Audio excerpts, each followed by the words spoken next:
എല്ലാവർക്കും നമസ്കാരം. ഞാൻ എസ് പഞ്ചാബ് കേശൻ, സംസ്ഥാന ഭിന്നശേഷി കമ്മീഷൻ. നമ്മുടെ രാജ്യത്ത് നടക്കാൻ പോകുന്ന ലോക്സഭാ പൊതുതെരഞ്ഞെടുപ്പ് എന്ന് പറയുന്നത് ശരിക്കും ഒരു തെരഞ്ഞെടുപ്പ് മഹോത്സവമായിട്ടാണ്. ജനാധിപത്യത്തിന്റെ ഏറ്റവും പ്രധാനപ്പെട്ട ഒരു പ്രക്രിയയാണ് തെരഞ്ഞെടുപ്പ് എന്ന് പറയുന്നത്. അത് ഉത്സവമായിട്ടാണ് നമ്മുടെ രാജ്യം അതിനെ ശരിക്കും വരവേൽക്കുന്നത്. എല്ലാ ജനങ്ങളും അതിൽ പങ്കെടുക്കുന്നത്.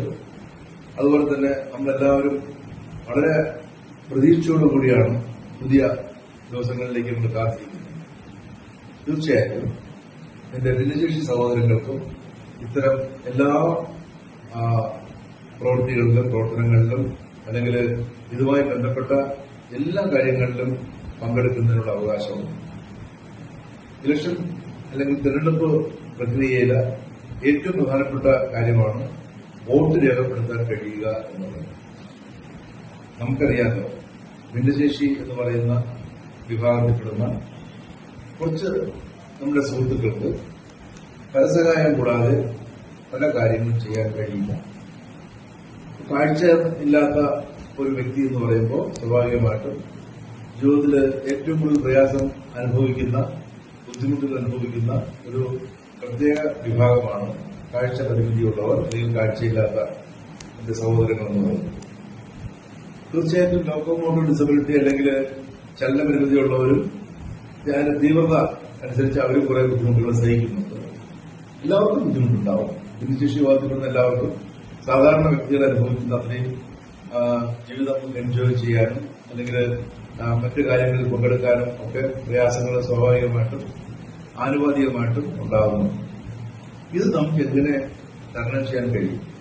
നമ്മളെപ്പോഴും ആലോചിക്കുന്ന കാര്യം അതാണ്. കാര്യം ഭിന്നശേഷി സഹോദരങ്ങളില്ലാതെ നമ്മുടെ പൊതുസമൂഹം പൂർണ്ണമാകില്ല. ഭിന്നശേഷി സഹോദരങ്ങൾക്ക് സന്തോഷമില്ലാണ്ട് നമ്മുടെ നാടിന് ഒരു സന്തോഷം ഇല്ല. നമ്മളെല്ലാവരും ഒന്നാണ്. ആ ഒരു മെസ്സേജാണ് നമ്മുടെ ഭരണഘടനയിലൂടെ, നിയമനിർമ്മാണങ്ങളിലൂടെ അല്ലെങ്കിൽ നമ്മുടെ സർക്കാരുകൾ ഒക്കെ ചെയ്യുന്നതൊക്കെ ഇതൊക്കെ തന്നെയാണ്. എല്ലാവർക്കും ഒരു ഹാർമണി ഉണ്ടാവണം. എല്ലാവരും ഒന്നാണെന്നുള്ള ഒരു ബോധത്തോടുകൂടി നമ്മളെല്ലാവരും മുന്നോട്ട് ഒരുമിച്ച് ഉണർന്ന് സഞ്ചരിക്കുമ്പോഴത്തേക്കാണ് നമ്മുടെ രാജ്യം മുന്നോട്ട് കുതിക്കുന്നത്. അതാണ് ഇവിടെ ഉദ്ദേശിക്കുന്നത്. അപ്പം ഇവിടെ ഇപ്പൊ നമ്മൾ ചെയ്യുന്ന കാര്യം എന്ന് വെച്ചാൽ കാഴ്ച പരിമിതിയുള്ള അല്ലെങ്കിൽ കാഴ്ചയില്ലാത്ത വോട്ടേഴ്സിന് പല സഹായം കൂടാതെ വോട്ട് രേഖപ്പെടുത്താൻ കഴിയും. കഴിഞ്ഞ കാലങ്ങളിൽ ഇത് ഒരുപാട് ആക്ഷേപങ്ങൾക്കിടയുണ്ടാക്കിയിട്ടുള്ള കാര്യമാണ്.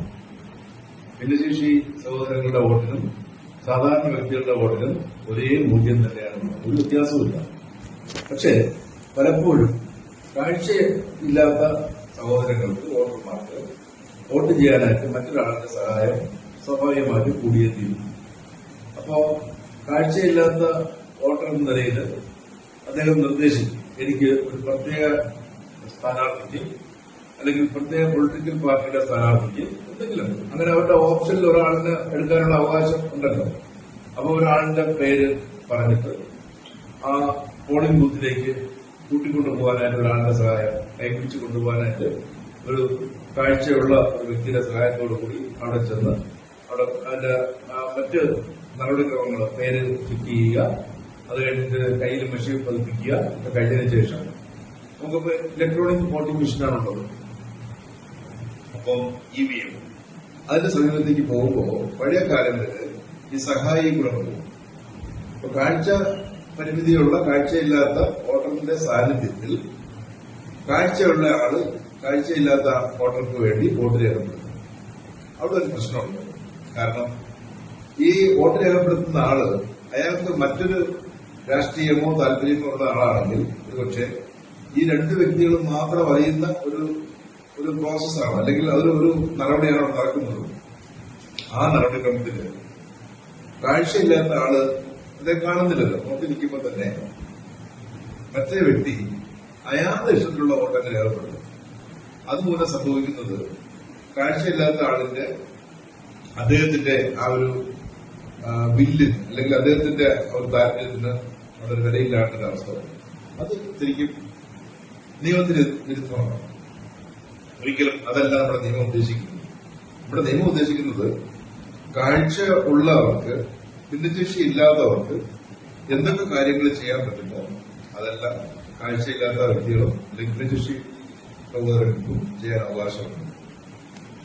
അവർക്ക് എന്തെങ്കിലും സഹായങ്ങൾ ചെയ്യണമെന്നുണ്ടെങ്കിൽ അത് അവരുടെ അവകാശമായിട്ട് തന്നെ കണ്ട് സഹായിക്കാനുള്ള ബാധ്യത ഈ സമൂഹത്തിനും ഈ സംവിധാനത്തിനും സർക്കാരിനും നമ്മുടെ പൊതുജനങ്ങൾക്കും എല്ലാവർക്കും ആ ഒരു അത് ഡ്യൂട്ടി നമ്മളുടേതാണ്.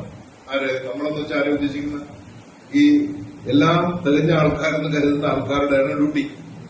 പക്ഷെ അത് കിട്ടാനുള്ള അവകാശം എന്ന് പറയുന്നത്, റൈറ്റ് എന്ന് പറയുന്നത് തീർച്ചയായിട്ടും കാഴ്ചയില്ലാത്ത സഹോദരങ്ങള്, ചലന പരിമിതിയുള്ള സഹോദരങ്ങള്, അല്ലെങ്കിൽ കേൾവിയില്ലാത്ത സഹോദരങ്ങൾ, അല്ലെങ്കിൽ ഡിസബിലിറ്റി ഒരു 21 ടൈപ്പ് ഡിസബിലിറ്റി ഉണ്ടല്ലോ, അവർക്ക് ഓരോരോ രീതിയിൽ കിട്ടും. അപ്പം അതിനെ സഹായിക്കുക, സപ്പോർട്ട് ചെയ്യുക എന്ന ഉദ്ദേശത്തോടു കൂടിയാണ് നമ്മുടെ സംസ്ഥാനത്ത് ഭിന്നശേഷി അവകാശ നിയമം നമുക്ക് എല്ലാവർക്കും അറിയാം, അവകാശ അധിഷ്ഠിതമായിട്ടുള്ള ഒരു നിയമമാണ്.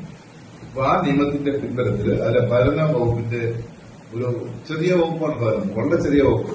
ആ ഒരു സെന്റൻസേ ഉള്ളൂ അതിനകത്ത്. പക്ഷെ എങ്കിലും ആക്സസിബിലിറ്റി എന്ന് പറയുന്ന ഒറ്റ വാക്കിനെ നമ്മൾ ഇന്റർപ്രറ്റ് ചെയ്ത് അതിനെ വലിയൊരു വ്യാപ്തിയിലേക്ക് കൊണ്ടുവന്നിട്ടുണ്ട്.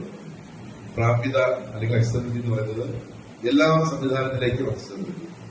ഇവിടെ ഇപ്പോൾ വോട്ട് ചെയ്യുന്ന കാര്യത്തിനകത്തും ആക്സസിബിലിറ്റി, പരസഹായം കൂടാതെ അദ്ദേഹത്തിന് കാഴ്ചയില്ലാത്ത ഒരു വോട്ടറിന് ആക്സസിബിൾ ആയിരിക്കണം നമ്മുടെ സംവിധാനം എന്നാണ് പറയുന്നത്.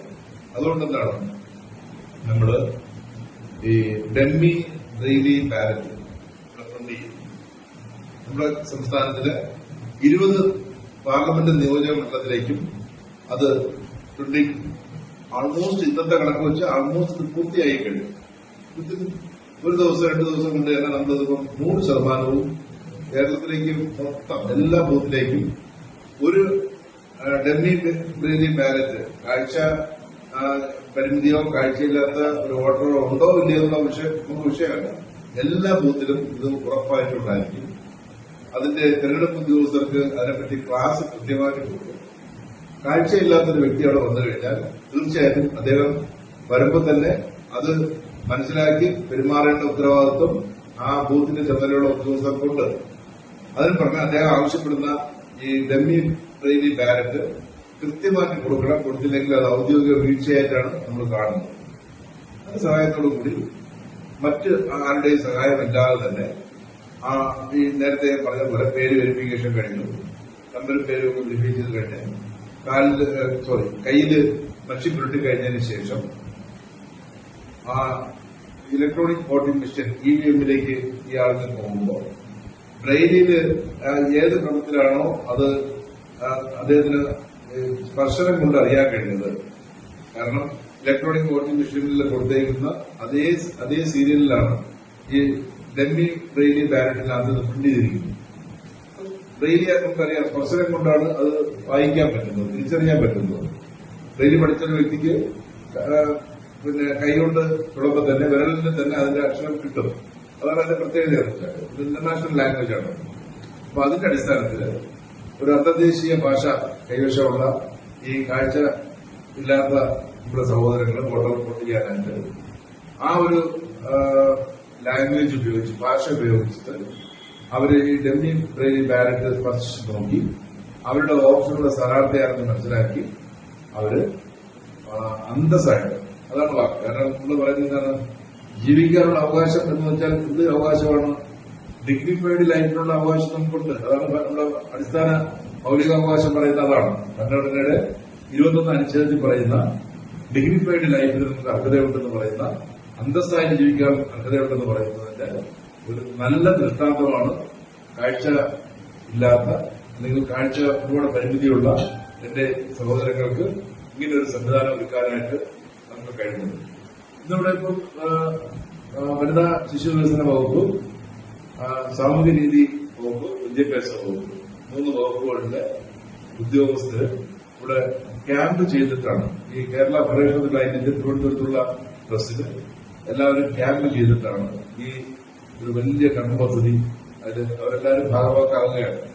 നേതൃത്വം കൊടുക്കാനായിട്ട് ഞാനുണ്ട് എന്നുള്ള ഒരുപാട് സംതൃപ്തിയുണ്ട്. കാര്യം എനിക്കും കുറെ കാര്യങ്ങൾ മനസ്സിലാക്കാനും പഠിക്കാനും പറ്റി. ഇങ്ങനെ ഒന്നും വന്നില്ലെങ്കിൽ ഞാനൊന്നും അറിയില്ല.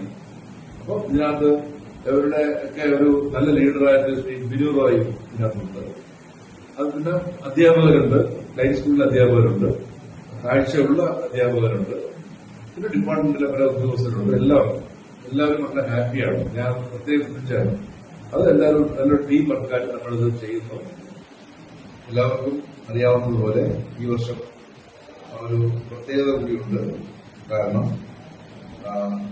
കിടപ്പ് രോഗികളായിട്ടുള്ള ഭിന്നശേഷി സഹോദരങ്ങൾക്ക് അല്ലെങ്കിൽ കാഴ്ച ഇല്ലാത്ത ചലനം അല്ലെങ്കിൽ ഒരിടത്ത് സഞ്ചരിക്കാനുള്ള ബുദ്ധിമുട്ടുള്ള സഹോദരങ്ങൾക്കൊക്കെ ഈ വർഷം കുറച്ചുകൂടെ പ്രായോഗികമായിട്ട് ഓരോ കാര്യങ്ങൾ മനസ്സിലാക്കി വന്നതിന്റെ അടിസ്ഥാനത്തിൽ അവരെവിടെയാണോ വസിക്കുന്നത് അവിടെ പോയിട്ട് പോസ്റ്റൽ ബാലറ്റിൽ തന്നെയാണ് അതിനെ പറയുന്നത്.